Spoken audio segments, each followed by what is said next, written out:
جوالك يخدم الإسلام أم يهدم الإسلام؟ أسألك سؤال وأسأل الآلاف اللي قدامي.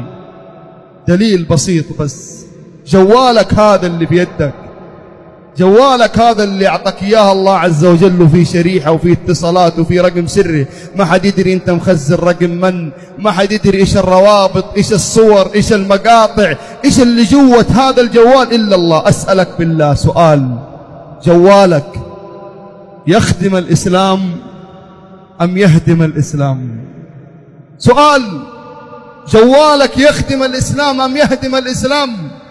إن كنت ممن ينشر فيه الخير، إن كنت ممن ينشر به القرآن والإسلام، إن كنت من ينشر به سنة النبي صلى الله عليه وسلم، فأنت بهذا الجوال تخدم الإسلام. وإن كنت ترسل بهذا الجوال المقاطع والصور التي لا ترضي الله، فأنت تهدم الإسلام وأنت تحارب القرآن. لأن الأغاني ضد إيش؟ الأغاني ضد إيش؟ ضد القرآن. ترسل أغاني بدل ما ترسل قرآن، ترسل صور. بدل ما تنشر إسلامك وتنشر الخير وسنة النبي صلى الله عليه وسلم، تحارب الإسلام بالجوال.